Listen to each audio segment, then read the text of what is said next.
Hey everyone, it's Kellen from RacerX again with another race examination video from Salt Lake City 1, where we're going to start talking about the 450 main event start from the get-go, and more specifically Eli Tomac's really nice strategic positioning here as he tucks inside as everybody pushes wide and comes out around 5th.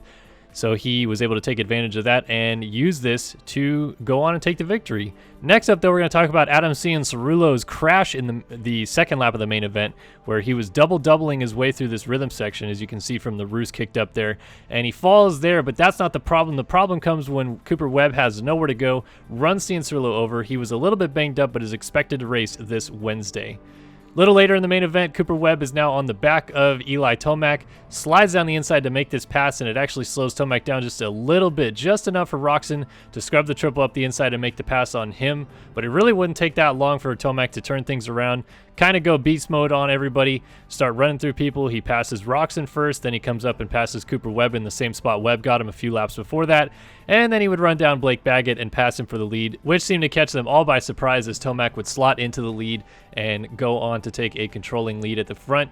This was a big moment late in the race, so as Ken Roczen almost had a big one into the tough blocks there. So what happened was, as he was downsiding the table at the beginning of the rhythm section, he got his balance off to the right-hand side just ever so slightly, and when he slightly cross-rutted, it pitched his momentum off to the right-hand side. You can see he's trying to pull the bike back to the left, and the fact that he cases the triple there may have saved him because he didn't land directly on the tough blocks. He kind of bounced up on top of them, skidded across the top, and was able to corral it together. Really close one. Probably needed a new pair of underwear.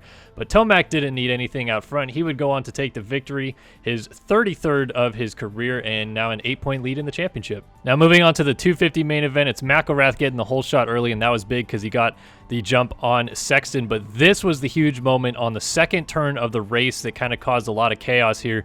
And so let's break this down kind of a little bit in slower motion. I like how the cameraman is just like, let's just follow the not crash happening. So what happened here is Shimoda got up to the top of the berm as Marchbank slid up underneath of him, and you can see his balance shifts down, so he kind of has to hard knife to the left, and it sends his momentum into Brown, who's already coming across the track a little bit anyway. So Brown gets tipped over, and he lands almost completely sideways on this jump, which sends him hard left, and here comes Colt Nichols that's like, really? Are you serious? So as he's coming down to land, Brown is landing in front of him, and he basically just plows into him and goes down.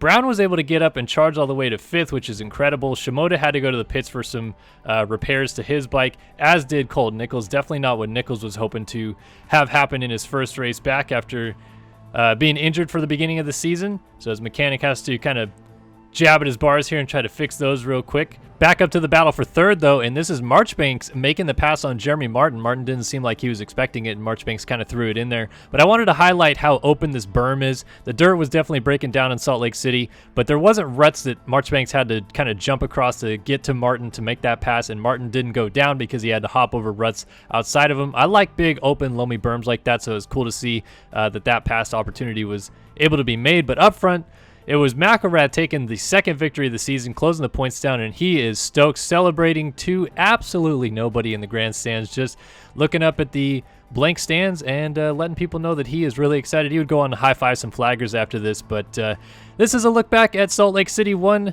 Don't miss Salt Lake City 2 coming up this Wednesday evening for round 12 of the championship.